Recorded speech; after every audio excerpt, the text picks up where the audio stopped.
Hi ಕನ್ನಡವಾದ YouTube ಚಾನಲ್ಗೆ ಎಲ್ಲ ವಿದ್ಯಾರ್ಥಿನಿಯರಿಗೆ ಸ್ವಾಗತ ಅಂತ ಹೇಳ್ತಾ, ಕರ್ನಾಟಕ ರಾಜ್ಯದಲ್ಲಿ SSLC ವಾರ್ಷಿಕ ಪರೀಕ್ಷೆ ಒಂದನ್ನು ಬರೆದಿರುವಂತಹ 2024 ಮತ್ತು 25ನೇ ಶೈಕ್ಷಣಿಕ ವರ್ಷದ ವಿದ್ಯಾರ್ಥಿಗಳು ಇದೀಗ ಅವರು ಪರೀಕ್ಷೆ ಬರೆದಂತಹ ಒಂದು ವ್ಯಾಲ್ಯುವೇಷನ್ಗಳು ಉತ್ತರ ಪತ್ರಿಕೆಗಳ ಮೌಲ್ಯಮಾಪನ ಯಾವಾಗಿಂದ ಶುರುವಾಗ್ತದೆ ಆಗಿದ್ದರೆ ನಂತರದಲ್ಲಿ ಅವರ ರಿಸಲ್ಟನ್ನು ಯಾವಾಗ ಪ್ರಕಟ ಮಾಡ್ತಾರೆ ಇಲಾಖೆ ಕಡೆಯಿಂದ, ಯಾವ ದಿನದಂದು ರಿಸಲ್ಟ್ ಬರಬಹುದು ಅಂತಕ್ಕಂಥ ವಿದ್ಯಾರ್ಥಿಗಳಲ್ಲಿ ಆತಂಕ ಕೂಡ ನಡೀತಾ ಇರುವಂಥದ್ದಾಗಿರುತ್ತೆ. ಅಂದರೆ ನಿರೀಕ್ಷೆಗಳು ಕೂಡ ಹೆಚ್ಚಾಗ್ತಾ ಇರುವಂಥದ್ದು.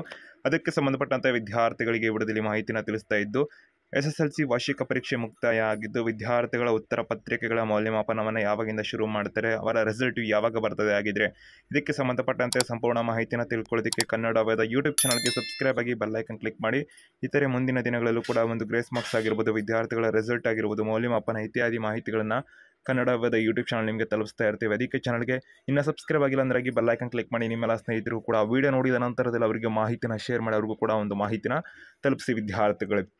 ಈ video description Instagram, Facebook, Telegram channel link ಕೂಡ ಇರುತ್ತೆ. ಅಲ್ಲಿ ಕೂಡ ಹೆಚ್ಚಿಗೆ ಮಾಹಿತಿಗಳನ್ನು ನೀವು ಪಡ್ಕೋತಾ ಇರಬಹುದಾಗಿರುತ್ತೆ. SSLC ಒಂದು ರಿಸಲ್ಟ್ಗೆ ಸಂಬಂಧಪಟ್ಟಂತೆ 2ನೇ 3ನೇ ಪರೀಕ್ಷೆಗೆ ಸಂಬಂಧಪಟ್ಟಂತೆ ಅಂತ ಹೇಳ್ತಾ, ಇದೀಗ ವಿದ್ಯಾರ್ಥಿಗಳಿಗೆ SSLC ವಾರ್ಷಿಕ ಪರೀಕ್ಷೆ ಒಂದನ್ನು ಕರ್ನಾಟಕ ರಾಜ್ಯಾದ್ಯಂತ ಮಾರ್ಚ್ 21ನೇ ತಾರೀಕಿನಿಂದ ಏಪ್ರಿಲ್ 4ನೇ ತಾರೀಕಿನ 2818 ಕೇಂದ್ರಗಳಲ್ಲಿ ಪರೀಕ್ಷಾ ಕೇಂದ್ರಗಳಲ್ಲಿ ಸುಮಾರು 8.96 ಲಕ್ಷ ವಿದ್ಯಾರ್ಥಿಗಳು ಈ ಬಾರಿಯ SSLC ವಾರ್ಷಿಕ ಪರೀಕ್ಷೆ ಒಂದನ್ನು ಬರೆದಿರುವಂಥದ್ದಾಗಿದೆ.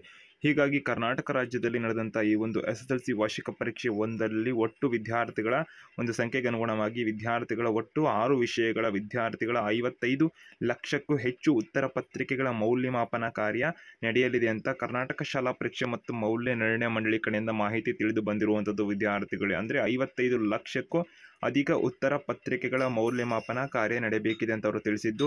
ಹಾಗಾಗಿ ಈ ಬಾರಿ 75,000ಕ್ಕೂ ಹೆಚ್ಚಿಗೆ ಶಿಕ್ಷಕರನ್ನು ನಿಯೋಜನೆ ಕೂಡ ಮಾಡಲಾಗ್ತದೆ ಅಂತ ಅವರು ಮಾಹಿತಿನ ಕೊಟ್ಟಿದ್ದಾರೆ. ಅಂದರೆ ಮೌಲ್ಯಮಾಪನವನ್ನು ಮಾಡಲು ಇವ್ಯಾಲ್ಯುವೇಷನ್ ಅಂತೇನು ಕರೀತಾರಲ್ಲ, ಸೊ ಮೌಲ್ಯಮಾಪನ, ಅದನ್ನು ವಿದ್ಯಾರ್ಥಿಗಳ ಉತ್ತರ ಪತ್ರಿಕೆಗಳ ಮೌಲ್ಯಮಾಪನ ಕಾರ್ಯಕ್ಕೆ 75,000ಕ್ಕೂ ಹೆಚ್ಚಿಗೆ ಒಂದು ಮೌಲ್ಯಮಾಪಕರನ್ನು ನೇಮಕ ಮಾಡಲಾಗ್ತದೆ ಅಂತ ಅವರು ಮಾಹಿತಿನ ಕೂಡ ಕೊಟ್ಟಿದ್ದು.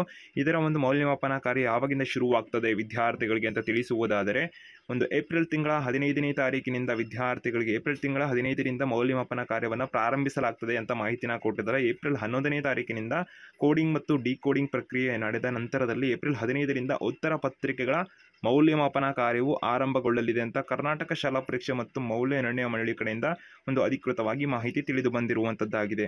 ನಂತರದಲ್ಲಿ ವಿದ್ಯಾರ್ಥಿಗಳಿಗೆ ಹಾಗಿದ್ರೆ ಪರೀಕ್ಷಾ ಫಲಿತಾಂಶ ಯಾವಾಗ ಪ್ರಕಟ ಆಗಬಹುದು, ಮೌಲ್ಯಮಾಪನ ಏಪ್ರಿಲ್ 15ರಿಂದ ಶುರುವಾದರೆ ಅಂತಕ್ಕಂಥ ಒಂದು ಆತಂಕ ಏನಿದೆಯಲ್ಲ, ಅಥವಾ ಒಂದು ವಿದ್ಯಾರ್ಥಿಗಳಿಗೆ ಒಂದು ಡೌಟ್ಸ್ಗಳಿದಾವಲ್ಲ, ಇದಕ್ಕೆ ಸಂಬಂಧಪಟ್ಟಂತೆ ತಿಳಿಸುವಂಥದ್ದರೆ SSLC ವಿದ್ಯಾರ್ಥಿಗಳ ವಾರ್ಷಿಕ ಪರೀಕ್ಷೆ ಫಲಿತಾಂಶಕ್ಕೆ ಸಂಬಂಧಪಟ್ಟಂತೆ ಕರ್ನಾಟಕ ಶಾಲಾ ಪರೀಕ್ಷೆ ಮತ್ತು ಮೌಲ್ಯ ನಿರ್ಣಯ ಮಂಡಳಿಯವರ ಒಂದು ಗುರಿ ಏನಾಗಿದೆ ಅಂದರೆ, ವಿದ್ಯಾರ್ಥಿಗಳಿಗೆ ಏಪ್ರಿಲ್ 15ರಿಂದ ಮೌಲ್ಯಮಾಪನ ಕಾರ್ಯವನ್ನು ಶುರು ಮಾಡಿದ ನಂತರದಲ್ಲಿ ವಿದ್ಯಾರ್ಥಿಗಳ ಒಂದು ಮೌಲ್ಯಮಾಪನ ಕಾರ್ಯವನ್ನು ಸುಮಾರು 15 ದಿನದ ಒಳಗಡೆ ಪೂರ್ಣಗೊಳಿಸುವಂಥ ಒಂದು ಗುರಿಯನ್ನು ಅವರು ಹೊಂದಿರುವಂಥದ್ದಾಗಿರುತ್ತೆ. ನಂತರದ ದಿನದಲ್ಲಿ ವಿದ್ಯಾರ್ಥಿಗಳಿಗೆ ಅವರು ರಿಸಲ್ಟನ್ನು ನೀಡುವಂಥ ಒಂದು ನಿರೀಕ್ಷೆ ಒಂದು ಗುರಿಯನ್ನು ಕೂಡ ಹೊಂದಿದ್ದಾರೆ ಅಂತ ಹೇಳಬಹುದಾಗಿದ್ದು, ಮೇ ತಿಂಗಳ ಮೊದಲ ವಾರದಲ್ಲಿ ಈ ಒಂದು SSLC ವಾರ್ಷಿಕ ಪರೀಕ್ಷೆ ಒಂದರ ಪರೀಕ್ಷಾ ಫಲಿತಾಂಶ ಪ್ರಕಟ ಆಗುವ ಸಾಧ್ಯತೆಗಳು ಹೆಚ್ಚಿಗೆ ಇರುವಂಥದ್ದು. ಹಾಗಾಗಿ ವಿದ್ಯಾರ್ಥಿಗಳಿಗೆ SSLC ವಾರ್ಷಿಕ ಪರೀಕ್ಷೆಯ ಒಂದರ ರಿಸಲ್ಟ್ ಯಾವಾಗ ಪ್ರಕಟ ಆಗ್ತದೆ ಅಂದರೆ, ಮೇ ತಿಂಗಳ ಮೊದಲ ವಾರದಲ್ಲಿ SSLC ವಿದ್ಯಾರ್ಥಿಗಳ ರಿಸಲ್ಟನ್ನು ನೀವು ನಿರೀಕ್ಷೆ ಮಾಡಬಹುದಾಗಿರುತ್ತೆ. ಸದ್ಯಕ್ಕೆ ಅಧಿಕೃತ ದಿನಾಂಕ ಅಂತೂ ಪ್ರಕಟ ಆಗಿಲ್ಲ. ದಿನಾಂಕ ಬಂದ ಸಂದರ್ಭದಲ್ಲಿ ನಿಮಗೆ ಮಾಹಿತಿನ ಕೊಡ್ತೀವಿ. ಅದಕ್ಕೆ ಚಾನಲ್ಗೆ ಹೊಸಬರು ಸಬ್ಸ್ಕ್ರೈಬ್ ಆಗಿಲ್ಲ ಅಂದ್ರೆ ಬೆಲ್ ಐಕನ್ ಕ್ಲಿಕ್ ಮಾಡಿ. ನಿಮ್ಮೆಲ್ಲ ಸ್ನೇಹಿತರಿಗೆ ಮರಿದೇ ವಿಡಿಯೋನ ಶೇರ್ ಮಾಡಿ ವಿದ್ಯಾರ್ಥಿಗಳೇ.